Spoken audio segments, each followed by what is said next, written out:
Modern. Modern. Modern. Modern. We're prepping for a voyage. Modern. The force of an old-fashioned equals whiskey mass times bitters acceleration. Why don't you make that a double? Modern Bar Cart. What's shaking, cocktail fans? Welcome to episode 242 of the Modern Bar Cart podcast. I'm your host, Eric Kozlik. Thanks for joining me for another interview episode where we track down the best and brightest minds in the spirits and cocktail world so that we can share their secrets with you. This time around, I'm joined by Victoria Eady Butler, master blender for Uncle Nearest Premium Whiskey and the great-great-granddaughter of Nathan Nearest Green, the former slave who taught Jack Daniel how to distill. Of course, this is our tribute to National Bourbon History Month, and what better way to celebrate our nation's favorite spirit than to explore the figures who pioneered American whiskey and those who are leading it into the future. But before we dive in, let's take a brief pause so that you can make yourself a drink. This episode's featured cocktail is the Lynchburg Lemonade.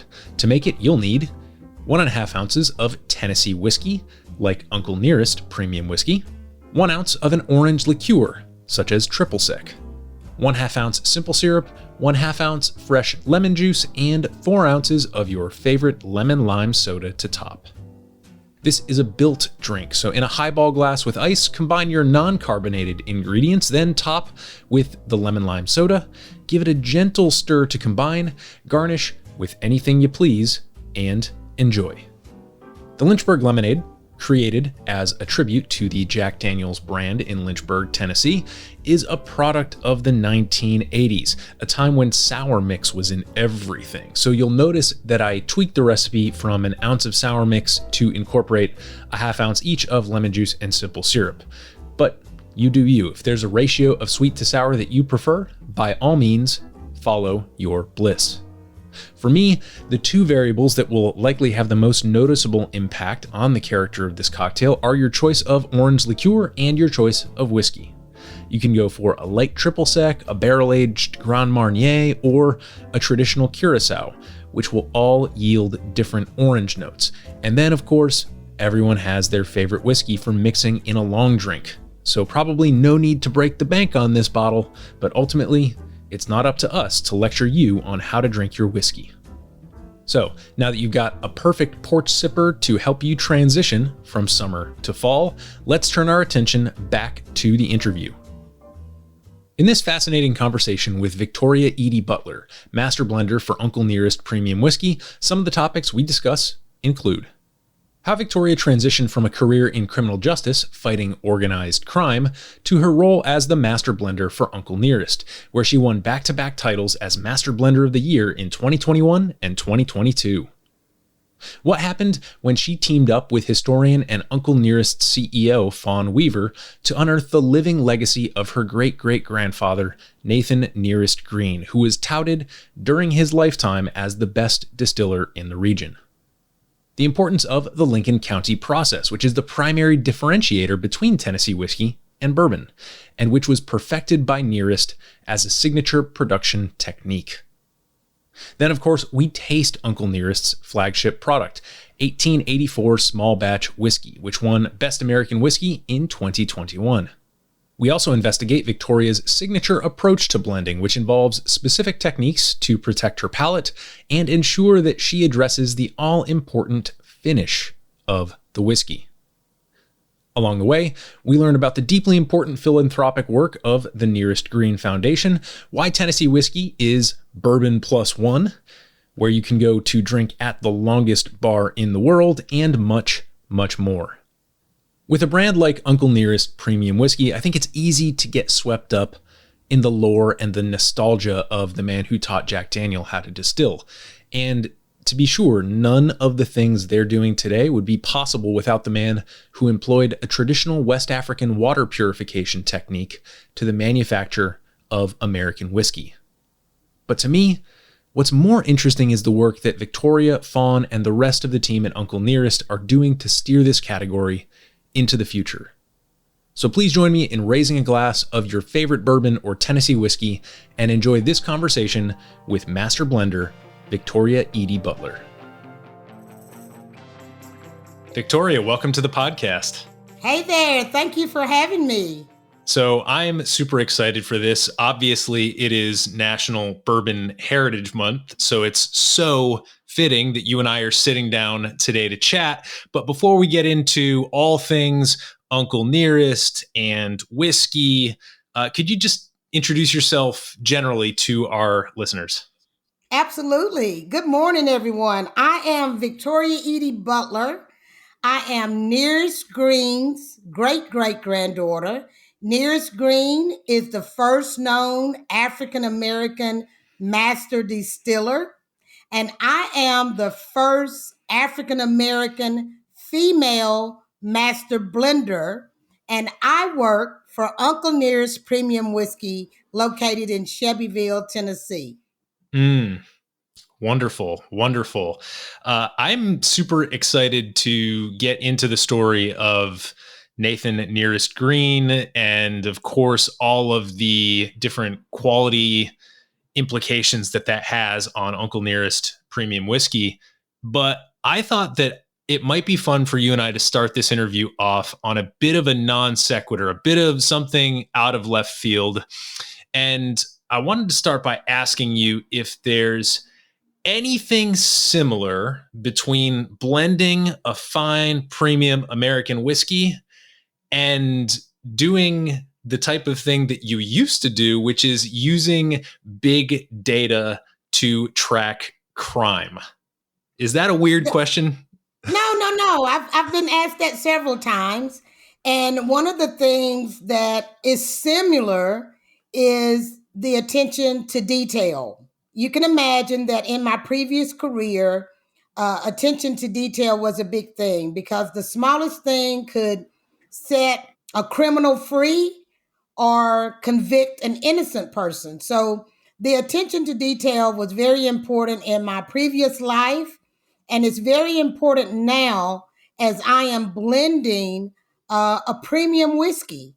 So we want to ensure that every drop of whiskey that goes into every bottle of Uncle Nearest Premium Whiskey, that it meets the standard that we have set for our product, and that what our whiskey family have come to enjoy. One of the things that strikes me as a similarity between tracking trends over time in a criminal justice context and trying to blend a consistent high quality product over time is that in both cases, the data that you're sampling is constantly changing. So Absolutely. When you're acting as that master blender, what are some of the quality checkpoints that you're looking for? Or conversely, what are some of those changes that you become alert to that go off as little alarms saying, ooh, this is something I need to pay attention to with my palate, and then make a sort of systemic adjustment in response to? Well, one of the turnoffs in regards to whiskey, it can be hot if it is not ready. So the hotness, the smoothness, the sweetness, all of those things are relevant and important. So when we tap a barrel, and if by chance it's not ready, there's a hotness to it that we certainly don't want to blend. Yeah. And obviously that's also compounded by the fact that these barrels are moving around. They're located in different places with different temperature. How does one keep track of all that? I mean, are you sitting there utilizing massive enterprise computing resources to keep track of these things, or is it much more intuitive when you're actually on the ground at the facility doing what your job requires to do day in, day out? Well, luckily, I am not the one who has to keep all the data. We have a team.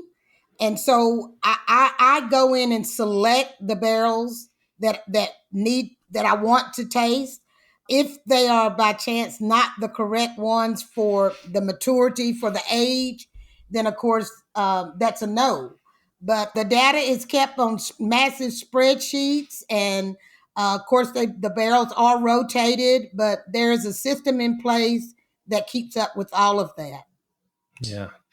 Well, I wonder if you might take us to a point in your career, because we just mentioned you had this whole career in criminal justice, and then you met somebody named Fawn Weaver. So could you just Yes, introduce the her as a awesome Fawn character Weaver.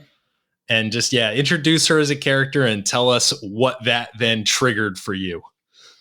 Well, I met Fawn. I was one of the last one of my family actually to meet her. She arrived in Lynchburg, Tennessee in 2016. But as we just spoke about, I was still in my previous career, traveling a lot.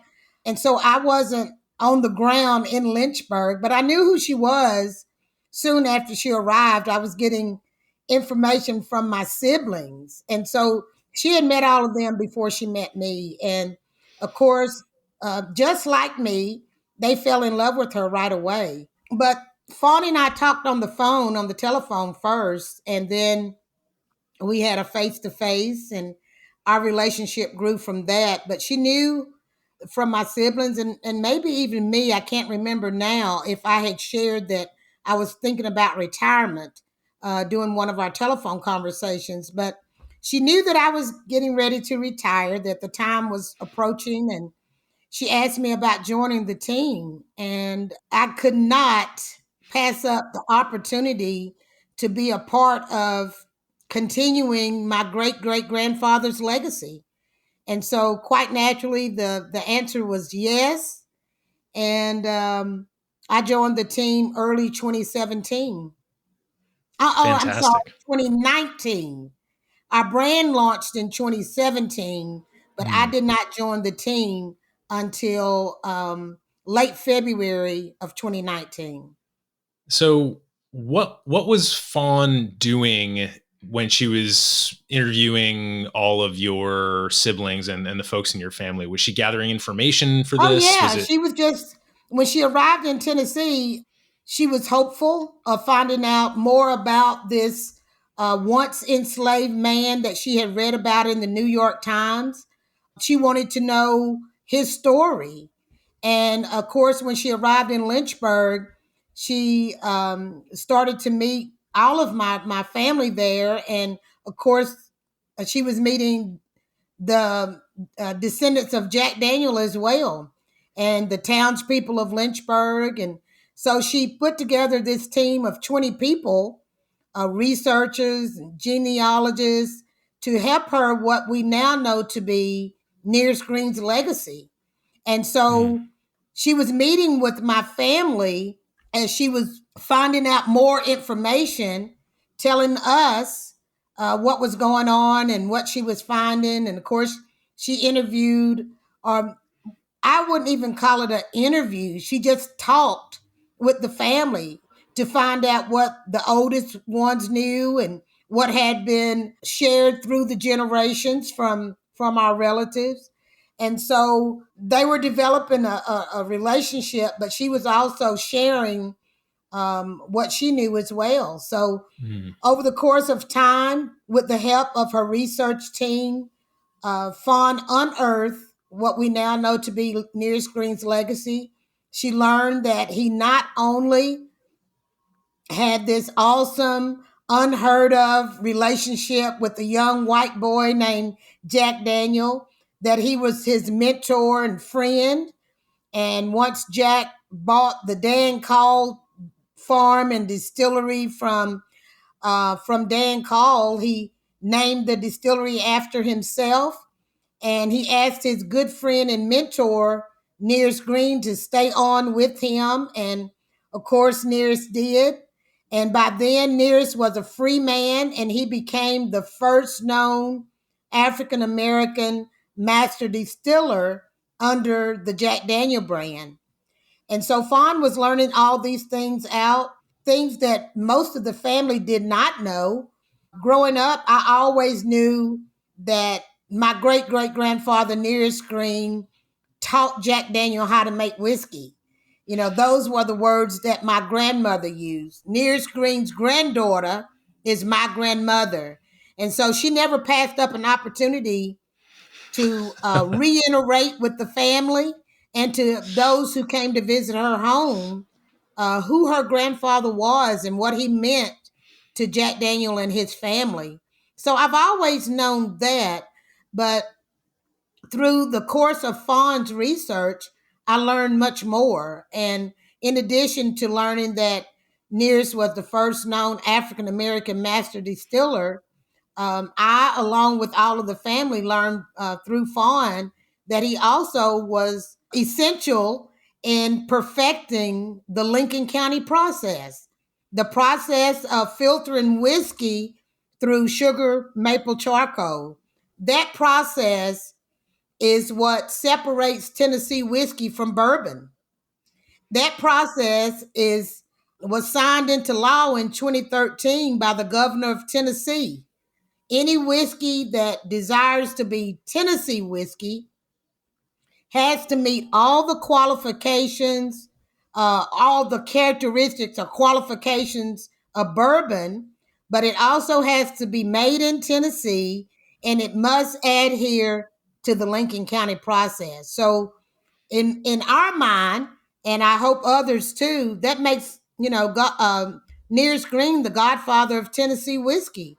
That one innovation separates Tennessee whiskey from any other spirit. So I didn't know that growing up. I'm sure my grandmother, didn't know that. So Fawn's research changed the game for all of us, for the family, and of course now for the spirits industry as a whole, because what she unearthed put Nears Green on the map, so to speak, because without her research and the brand, without her launching Uncle Nears Premium Whiskey, Nears Green and his contribution to the spirits industry would probably still be known no further than the city limits of Lynchburg. Growing up, it was not a secret at home, but most people outside my beautiful little hometown of Lynchburg had never heard of Nears Green. And now with our launching of Uncle Nears Premium Whiskey in 2017, we have become the fastest growing American spirit in history. We're in all 50 states and 12 countries. So Fawn did one hell of a thing when she launched its brand honoring Nears Green. We are the only major whiskey brand or American whiskey brand that honors an African American man. As you were describing the connection between your grandmother and Nathan Nears Green, it kind of strikes me how timely the project of Uncle Nearest Premium Whiskey is, and of course spawned by the research that Fawn conducted, because you could reach out and grab the hand of your grandma, and at one point in her life your grandma could have reached out and grabbed the hand of Uncle Nearest, and in that sense you're still connected. You've still got that visceral living connection. But you take one more generation out of the equation, if that research and that living memory had been put off or passed over for any significant length of time, there wouldn't be that visceral living connection. So I think it was a really fortunate thing that she came in when she did and was able to combine her independent research with your family's lived experience to get that richness and to have that conversation of her bringing some information that you didn't know and vice versa. One of the things that also struck me as you were describing the Lincoln County process, as you were describing the 2013 governor signing into law, what I assume made Tennessee whiskey sort of a geographic delimited as well as a process delimited product. It kind of strikes me that when people say bourbon in this country, they're kind of also referring to Tennessee whiskey in sort of a square as a rectangle kind of way. What are your thoughts on that? As somebody who's deep in it. Oh yeah, I mean, no doubt we are bourbon.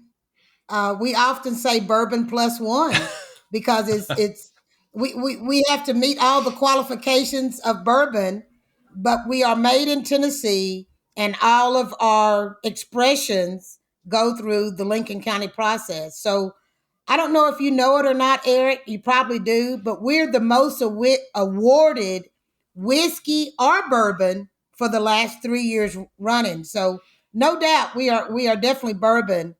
Exclamated is what I like to say. I love that. Plus one, exclamated. I don't want to belabor it too much, but in terms of the Lincoln County process, could you describe the way that looks in terms of the materials and equipment, just for our listeners who are sitting here saying like, all right, there's an extra charcoal thing going on and there's a sugar maple element to it, but like, what is the Lincoln County process from start to finish? It is truly from trees that is burnt down to charcoal. That charcoal is packed into vats, and the whiskey literally drips through the charcoal. That is the full filtration. The charcoal, the sugar maple charcoal, is the filtration. So it's put in the vats, and the whiskey is dripped through it. Mm. It's always interesting to me when people utilize specific wood for things, because I think it does add an element of terroir to the whole process. You're not just using any tree you can get your hands on, you're using sugar maple. Absolutely. Right? Absolutely. And I don't know for sure, but for me, I think it lends to the sweetness of a Tennessee whiskey. It certainly doesn't add to the flavor, so to speak, but because your mash does that, but it takes out some of the harshness that can be found in whiskey. It kind of helps to smooth that out. And I think the process was brought over from my people in West Africa. And I believe, we know that it was passed down, and we just believe in Nearest's infinite wisdom that he believed if it worked for purifying water, is what people in West Africa used it for, that it also would work the same for whiskey. And indeed, it did, and it does. It's interesting too, because the title master distiller has a certain implication to it. And I think this is an interesting through line to pause on, because as Nathan Nearest Green was the first African-American master distiller, he was doing things very differently than a master distiller would do them today. Today, we have all this technology to utilize. We have all this high-tech equipment to utilize. And it sort of begs the question, almost like a black belt in martial arts has to pass a test, or like some great scholar needs to publish a master work. Like what is distinguishing this master distiller back in the 1800s from just any old distiller? And it strikes me that this Lincoln County process is sort of his masterpiece, his contribution, not only to how that whiskey tasted in the moment, but his contribution to something that is literally codified into law as of 2013. Right. Does that map onto you? Yeah, absolutely. And again, I think it goes back to that attention to detail. Now, granted, when Nearest started making whiskey, he was an enslaved man. I think, as most enslaved people did, he did it out of necessity. He learned and mastered what was needed for what he was doing. He didn't have any formal training, and likely couldn't read nor write. But it was the skill set over time that he mastered. And even back when Dan Call introduced him to a young Jack Daniel, he introduced Nearest Green as the best whiskey maker around. Now, Nearest wasn't the only person that started, using he perfected it, but there were others that used the Lincoln County process after they caught on to it. But it was something about the way Nearest did it that separated his skill set from others. And I just believe that it was his attention to detail, the quality of the work that he was producing that really just set him apart from any other distiller at the time. And I hope that that has transcended to me and to our brand, that we are continuing the excellence in which Nearest did his work more than 160 years ago. This episode is brought to you by Near Country Provisions. Yep, you've heard me singing their praises for the past year now, and to answer a question I'm frequently asked, yes, I still do a little happy dance when my monthly subscription shows up at my door on dry ice and in an insulated bag. I want to highlight a couple aspects of Near Country that normally take the backseat to their meat quality and their impeccable local sourcing, those being affordability and customization. I don't know if you've been paying attention to the price of groceries lately, but the cost of meat, even the factory farm stuff, has been skyrocketing. But because Near Country keeps things local to the Mid-Atlantic, your meat doesn't have to travel far, and it doesn't change hands half a dozen times before it hits shelves, meaning you don't have to pay for all those markups from middlemen. Every time I do a price comparison between Near Country and the grocery store, I'm blown away by the quality that I'm getting relative to the cost. And when it comes to flexibility, I've never worked with a subscription service where I have so much control. Let's say, for example, that you've got something against pork chops. Every month, Adam and his team send around a survey that allows you to say, hey, I don't want pork chops this month. Or, I don't want pork chops ever again. Or, a more reasonable request, I'd love it if you could include pork chops in my delivery every month. Preferences change, diets change, and special requests and cuts are always on your mind at certain times of the year, and Near Country gets that. They bend over backwards to help meet your changing needs. Head over to nearcountry.com and enter the code BARCART, all one word, that's BARCART, when you sign up for your subscription to receive 2 free pounds of bacon or ground beef in your first delivery. And believe me, you'll be glad that you did. Now back to the show. I was just about to say, I think this would be an excellent time to actually sample the juice in the glass. So while I uncork my bottle here of Uncle Nearest 1884 small batch whiskey, would you mind just giving us the story and kind of the rundown on the juice in this bottle? Absolutely. So what you're about to sample today is our own juice. When we first started our brand in 2017, we were sourcing our whiskey and then putting our touches on it to make it Uncle Nearest premium whiskey. We are happy that we are now putting our own juice in a bottle from start to finish. That happened earlier this year. So every drop of whiskey that goes into all of our expressions now, with the exception of the rye that's going to drop tomorrow morning, it is all Uncle Nearest premium whiskey.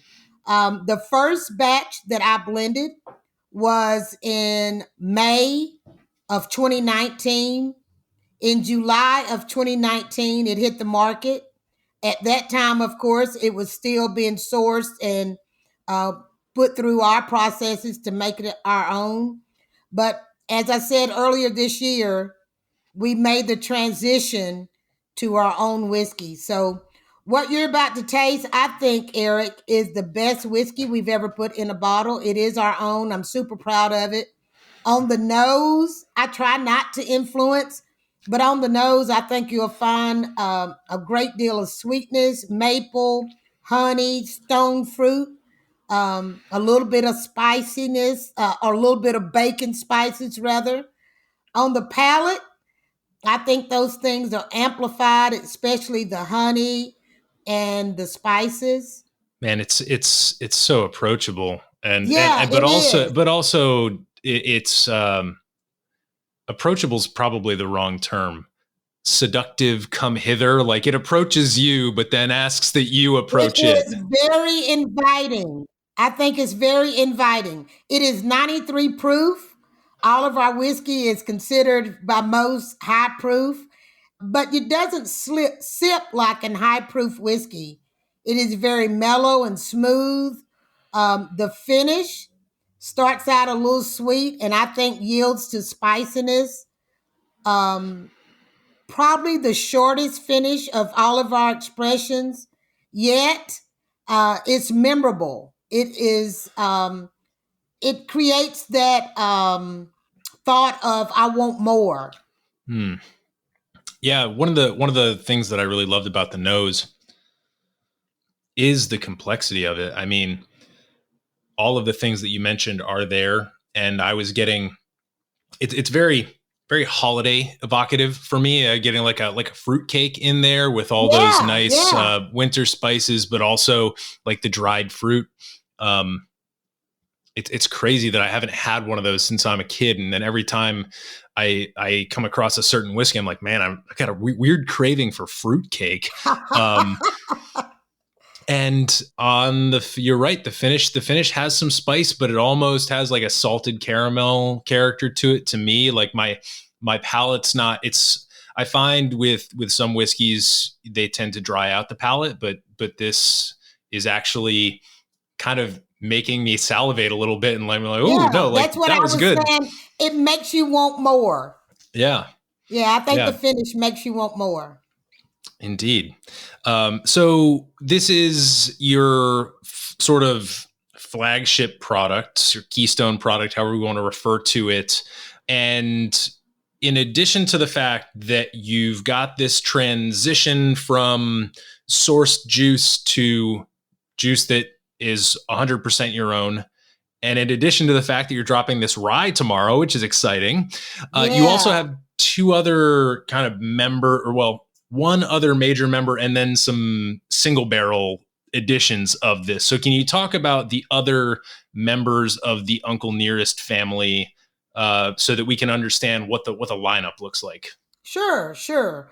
We launched our brand with 1856. It is a 100 proof whiskey. As I said earlier, it is our own juice too, from start to finish. It is very approachable, inviting as well. I don't think it sits like a 100 proof. Most love it neat or on a big cube. Goes well with a great cigar. So does our 1884. 1856 is what put us on the map in 2017. 1856 is the year that Nearest Green helped perfect the Lincoln County process. 1884 is the year that he last put whiskey in a barrel. So we pay homage to his retirement with our small batch. We also have 1820. That is the year that we believe Nearest Green was born. We never have it anymore. You know, that is our most exclusive whiskey. When we do have it, it is at the Nearest Green Distillery. And then we have the Master Blend Edition. That came about as I was blending our 1884 small batch. I was finding a really unique, just absolutely delicious barrels that I thought needed not be diluted with any water, that they should be blended straight from the barrel. And so that is how the Master Blend Edition came about. So it is basically barrel proof 1884. Wow. And it's absolutely delicious. It's still a blend of barrels, but there is no water added to the Master Blend Edition. In fact, there is very little water added to any of our expressions, with the 84 being 93 proof and the 1856 being 100 proof. Yeah, well, that's quite the portfolio, and to be honest, most bourbon brands take a lot longer to get to the point where they're able to offer such a consistent and such a, like a from your entry proof to your barrel proof or cask strength offerings. Like, that's a pretty intense amount of time to have curated and rolled out all of those offerings, which leads me to the question: as the master blender, it's not like you went to, it's not like you have decades and decades of experience doing this. Like, for the first chunk of your life, you were doing something completely different. So how did you exit the criminal justice career and hop into this hotbed of productivity where you were tasked with creating all these? How did you train your palate, and what was that process like for you? Well, oddly enough, there was no training for my palate. I truly believe and have accepted that whiskey is just in my blood. Now, granted, when I realized that I was going to be joining the team, I started studying just so I would at least be able to hold an intelligent conversation with others in the spirits industry. But there was no training my palate. The first day that I went in, I can't remember for sure if it was 31 or 36 samples that was there before me. And thankfully, I blended what turned out to be a pretty doggone good batch. And right out the gate, when we released it in July of 2019, we started winning awards with it. And so Fawn asked me to blend the second batch, and I did. And the awards and the accolades, they kept coming. And then I was elevated to Master Blender. And since then, I have been named Master Blender of the Year 4 times over, 2 times by Whiskey Magazine, Icons of Whiskey, which is like the Grammys in the spirits industry. First person of color to ever be recognized as the Master Blender of the Year, and the first person to ever win back-to-back years. So I just really believe that those characteristics, those strengths, those skills that my great-great-grandfather had in regards to making whiskey, his great-great-granddaughter has in blending whiskey. And furthermore, it's just, it's my passion. One that I did not know was there until Fawn Weaver tapped into that. I really believe that the woman has a knack for seeing things in others that we don't see in ourselves. I was a nervous wreck, to be quite honest, the first day I went in to blend. I had drank whiskey, but I had never even dreamed of blending any whiskey. And Fawn just was confident that I could. And halfway through the blending process, I started to feel the same thing. And when the product hit the market and the whiskey community accepted it with open arms, and the competitions, we were getting so much recognition and winning these awards, my confidence started to build. And by the second batch, I was more comfortable, and Fawn didn't even show up to be there. She was that confident that I could do it. And indeed I did, and have blended every batch since. So I am a student now of my craft. I am a certified bourbon steward as well. I've taken classes. I continue to study, and I protect my palate. Some find it ritualistic, or even humorous that I don't drink any other whiskey. I don't eat or drink anything prior to or while doing the blending. And I blend and taste everything at barrel proof. A lot of master blenders I've learned they do it blend it down or reduce down, but I don't. I don't spit it out. Every sip that I taste, I swallow. One of the things, probably the only thing really that I went into the first blending process, the only thought or the primary thought was that the finish had to be good. Because if the finish wasn't good, it ruins the whole thing. And so I wanted to ensure that the finish was not hot, that it was smooth and memorable and cause one to want to drink more. And so I thought if you spit it out, how do you know what the finish is going to be? So I didn't spit it out then and I don't now.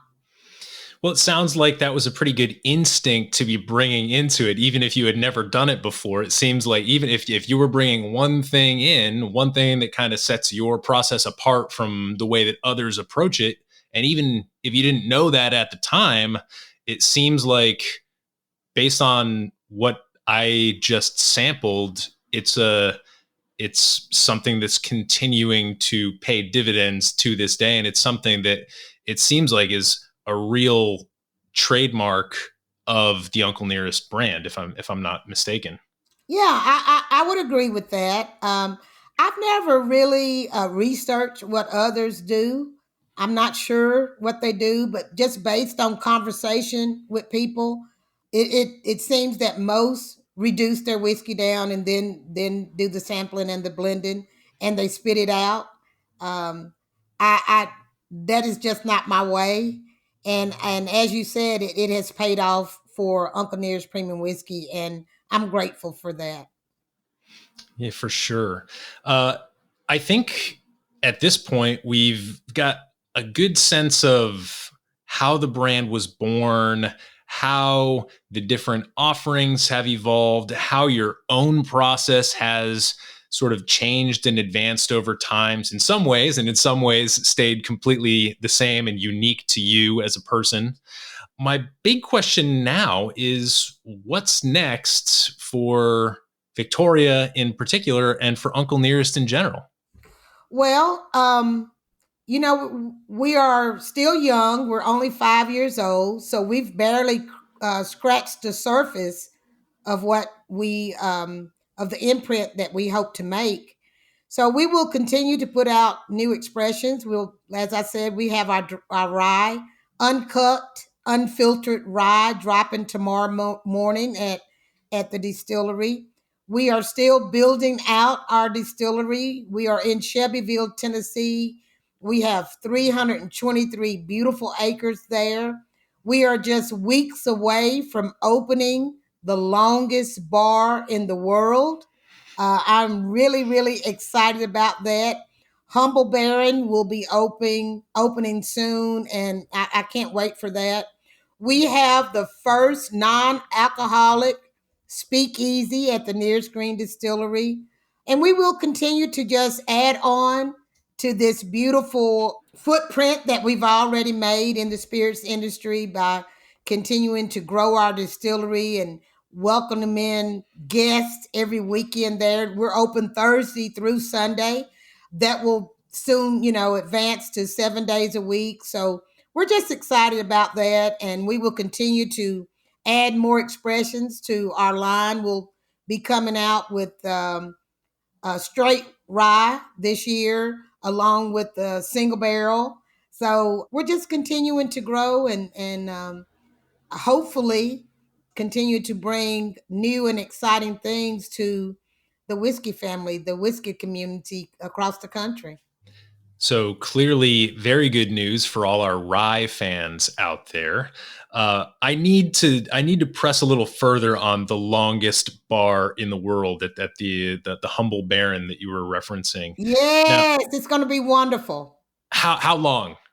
I can't remember the linear feet. It's 500 and something linear feet. Ours has a indoor outdoor capacity We're going to be having a lot of live music there. So I'm excited about that. It's the space is absolutely beautiful. It's in the it's adjacent to our welcome center that houses all of our swag and our bottles that can only be purchased at the Nearest Green Distillery. In the back of that, adjoining that, is Humble Baron. And we also have Barrel House Barbecue that is also open Thursday through Sunday. We have homemade, top of the line food there, barbecue with all the fixings, the homemade potato salad and baked beans and coleslaw and peach cobbler and ice cream. It's pretty doggone good. It sounds like it. I really hope that once you get that world's longest bar set up, that you do some sort of events where you get people to do the relay where they slide the glass down the bar and then the next person catches it and then they slide it down the bar to the next person. And that'd be fun, right? Yeah. It'll be fun. So it might be a little bit of a challenge. You know, we're all about keeping the beauty of the Sand Creek Farm. We are sitting on what used to be a Tennessee walking horse farm. And so you will find when you come to the distillery, there are a lot of things that are shaped in a horseshoe, like where you cash out or where you check in at the Welcome Center to start your tour. It is a horseshoe. In my office space, the Master Blender House, the bar is shaped like a horseshoe, and that will follow through as well in Humble Baron. It is just 1, 2, 3, maybe 4 humongous, beautiful horseshoes. So that may be a little bit of a challenge, but that's something we should definitely try. Yeah, interesting. It sounds like what you're describing is just every bourbon fan's fantasy sort of Disney World type experience. So it's funny you say Disney World. It's been maybe a year and a half, 2 years ago now. We were dubbed by the press as Malt Disney. So there's something for everyone there. It is home for me and Fawn and Keith and the whole Uncle Nearest team. But for those who come visit, you know, it's Malt Disney World, and we are just thrilled to have people from all walks of life, all across the country, come into our space Thursday through Sunday to take in all of the wonderful history that is shared there at the distillery, not just about Nearest Green, certainly Nearest Green and his contribution to the spirits industry is the highlight, but we share other things that are relevant and important to the state of Tennessee. Well, it should go down on everyone's list who's planning on taking a road trip anytime soon. And I wanted to just check in, Victoria, before we jump into a couple of lightning round questions to see if there's anything that we missed during our conversation that you want to make sure that our listeners are aware of.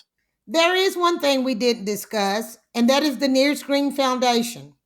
Before Fawn even launched the brand, she was so connected already to my family, and she had concern for the next generation and the generation after that, and so, you know, down the line, that she and Keith created the Nearest Green Foundation. And that foundation was created to ensure that Nearest Green's college-age descendants moving forward would never have to be concerned about a financial burden in reaching higher education. So the foundation pays for full tuition, books, fees, all things connected to their college courses for all of Nearest Green's descendants. One of my primary duties when I joined the team was to be the director over the Nearest Green Foundation. I still am the director of our foundation, and I love that I have the opportunity to have a direct link to the next generation. I get to talk with them, and they know that I'm here for them if they need me for anything. And so that is one of the things sometimes that people forget. It's been in the press a lot, but every opportunity I want people across the country to know that that foundation is very important. It is now funded by every bottle that is purchased of Uncle Nearest Premium Whiskey. So thank you to all of those who continue to support our brand.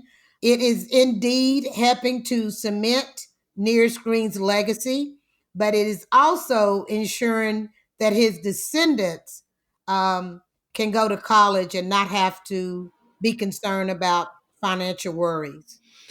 I think that's one of the things about the Uncle Nearest brand that kind of ties it up and makes it feel complete in a sense, because when you put a name on a label like that, I mean, first of all, when it's just some old white dude's name, it's a throwaway already, because that's what all bourbon is named after some old white dude. But when you put the name on the label, I think in this context, what's at risk is just having that one fact, maybe a fact and a half, about him being the first African-American master distiller and, being instrumental in perfecting the Lincoln County process, being as far as we go, and him in that sense becoming almost like a historical mascot. And mascots are nice. We enjoy them, but we don't think about them when they're not around. But when you've got the foundation involved, it really is a living legacy. And so I think it makes it feel complete in a way. Yeah. And it feels, it really does feel good, not just because you're drinking delicious whiskey, but because the whiskey has meaning in so many different ways. Agreed. And oddly enough, Fawn wasn't thinking about the whiskey when the foundation was put in place. She was thinking about the family. And for that and so many other things, I love her unconditionally. She is the most genuine, caring, selfless individual that I've known. And to put the icing on the cake, the lady is a genius. She is the first and only female that owns and leads a major whiskey brand. She has put together this team that is so dedicated to the Uncle Nearest brand that if you talk with any of them, you would think they too were descendants of Nearest Green. Everyone is completely in and dedicated, and it's just a beautiful thing. And without really even knowing that she was doing it, she created the first all female executive team in the industry. And so, we have broken a lot of glass ceilings, but we did it not with the intention of being the first, but with the intention of cementing Nearest Green's name in legacy, cementing his legacy and continuing his legacy. And when people are talking about those icons in the whiskey business, like Jack Daniel and Jim Beam and George Dickel, those people that most people think about when you're talking about Tennessee whiskey, we want, Nearest Green's name to be included in that as well, because he was so instrumental in making that happen. So everything we do is done with purpose and on purpose. And we are good stewards of our blessings, and we believe in pulling as you climb. And so that foundation means a lot, not just to my family, but it means a lot to our team as well, because we feel like we know that we are working really hard and others are benefiting from it. So it's a really good thing. It really is. Well, I think that's a wonderful way to wrap up the main portion of the interview here. We will, of course, have links to everything we've talked about, the Lincoln County process, the foundation, everything over on the show notes page at modernbarcart.com/podcast. And now, Victoria, I've just got a couple quick lightning round questions for you. Okay, let's do it. What is something that's seemingly small or completely unique to you that always makes your day? And I'm going to take out morning cup of coffee off the table because that's everyone's first thought. So what's something that always makes your day? Something small. A text from my son. All right. If you could share a cocktail with anyone in the world, past or present, who would it be? Where would you go? What would you drink? Just kind of paint us a little picture. Oh my God. There are so many. Right off the top of my head, I enjoy my friends and family. I really do. I enjoy sitting down with Fawn. She is quite the historian. I learn something every time we are just sitting, talking, having a casual conversation. But outside of that, I am a huge sports fan. I would love to have a glass of whiskey with Michael Jordan. Awesome. I would love to have a glass of whiskey with Michael Jordan and to shake his hand. I enjoyed watching him play basketball. He was the best to me. Put on a show every game. So I'd love to sit down and share a glass of Uncle Near's premium whiskey with him. Mm-hmm. I don't think he's all that far away. He's North Carolina, right? With the he's Charlotte. not that far. So maybe he'll hear the podcast and come join me at the longest bar in the world and raise a glass of Uncle Near's with me. Here's hoping. That's right. Last one here. Do you have, aside from swallowing the whiskey that you're evaluating instead of spitting, do you have any unusual or controversial views or practices in the whiskey space? No, none other than what I shared. I don't eat or drink before or during my blending process. This is one thing that I tell everybody. When a person purchases a bottle of whiskey, they should drink it how they like it. If you like it with tea, if you want to put lemonade in your whiskey, I am not a whiskey snob. We are all unique. But I say if you bought it, you drink it how you like it. Well, amen to that. Victoria Eady Butler, this has been a lot of fun for me. I've learned a lot from the Lincoln County process to the legacy of Nathan Nearest Green to the absolute deliciousness of the juice in the bottle in front of me. So thank you for being my guide through this conversation. And thank you most importantly for being a guest here on the Modern Bar Cart podcast. Thank you. Thank you for having me. I enjoyed it. I really did. And I hope that I have an opportunity to meet you face to face one day. Next time you're swinging through DC or next time I'm swinging through Tennessee, let's make it happen. Absolutely. You have my number and I have yours now. Cheers. Cheers to a great weekend.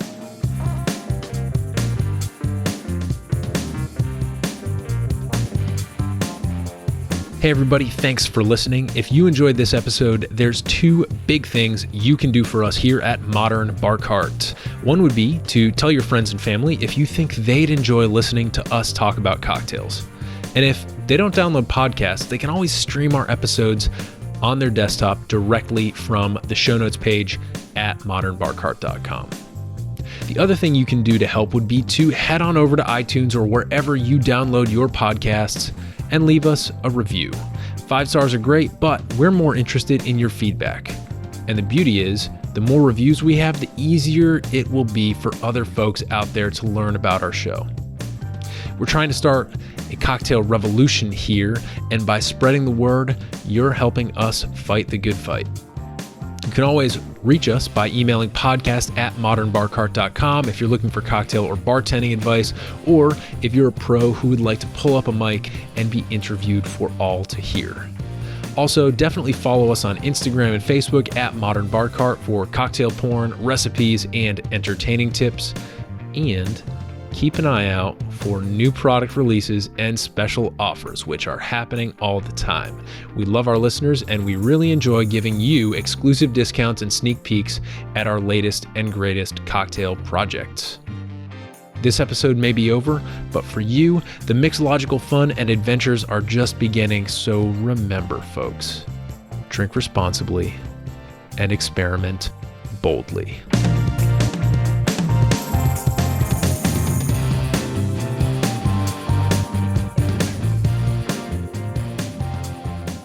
This episode was made possible with editing and sound design by Samantha Reed, Tennessee Whiskey Insights, courtesy of Victoria Eady Butler, and a little bit of interview magic by yours truly.